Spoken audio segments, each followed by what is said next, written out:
Hey everybody, Gears here, and today we're looking at the turret specifically.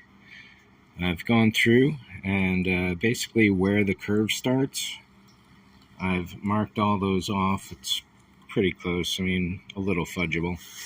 Then with these coordinates, I'm able to take these measurements, so 2 inches at C, 3 at D, 3.5, 375 at F, 425 at H, and then this isn't a real line, so I'm calling it Z, and that's 2.5 inches. So I've already written all the actual numbers here and my goals. So the goals are circled with the arrow. So this needs to come up just a 1/4 inch, nice. And I should probably double check this to make sure that I'm looking at the same bit of curvature, because that's not a lot. 3 inches compared to 3.5, so that's got to be raised 1/2 inch. Here at E, this needs to go up a full inch. Another full inch here, 3/4 of an inch here, 3/4 of an inch, and then bam, we're on. 4.5, 4.5, 4 inch, 4 inch, nice. 2.75, 3 1/4. So this needs to get gouged out by 1/2 inch. And then Z up here is 1.75 inches versus 2.5. So that needs to drop a full 3/4 inch right in here. So if we look at that,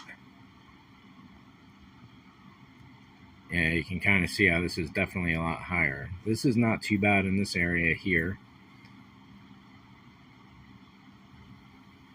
So yeah, that's nice, because this curvature here compared to this curvature here, that's definitely the signature of the hump. So I'll be raising in here, lowering in here, and then swooping this in just a little bit. If we look at 04, for example, and we come over here to 04, that one is just a little flatter than this one. So the curvature is just in here. Get that swooping, so this curve starts at that one. And then if we take a look at 7 here, that's the first fully engaged square right there, and you can see here 6 is the first fully flat engaged on this slope. So move that up to this one, scoop that out just a little.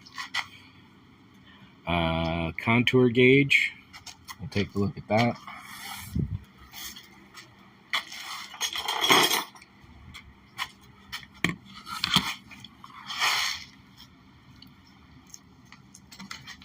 So in this case, roughly what I'm doing is something like this, where the end of it is on row 8. Where are we going? So we're at the end of row 8 at L. Flip this over.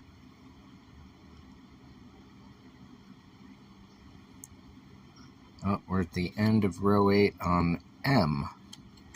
Flip this over here, and you can see that's pretty good right there.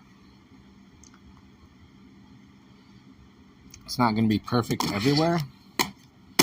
Straighten that out again, and let's come down here to P.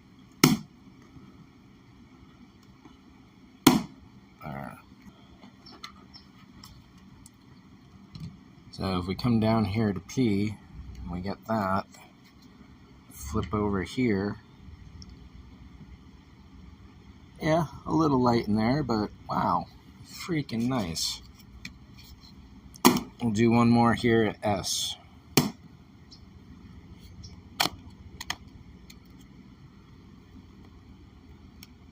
Alright, oh, a little in there like that.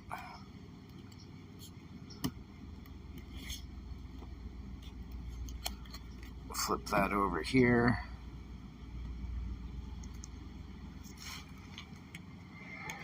See a bit more of a bulge in there that I might be able to bring out, and definitely on the spine. So a while ago I had been worried that the spine was kind of wandering over to the starboard side.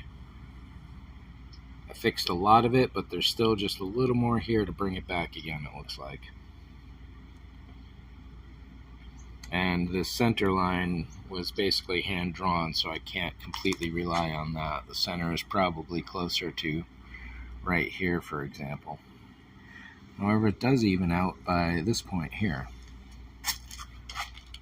Other measurements I have to do today is finish off this curvature here. It was kind of freaking me out which way I was going to go with these lines. So these straight lines are essentially going to come over the hump and straight down.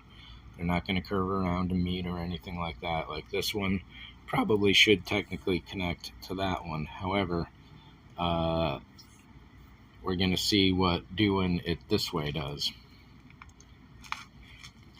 So there's definitely no way I could keep this line level coming across here. So yeah, a little build up here, a little sanding, or gouging rather. And in the last video I mentioned that I made the walls just a little too thick with the recent addition of some plastic. I may try and pry one layer out, however, maybe not. Maybe not. This is probably as good as I'm going to get anyway. So we'll go from here. Thanks for watching. See ya.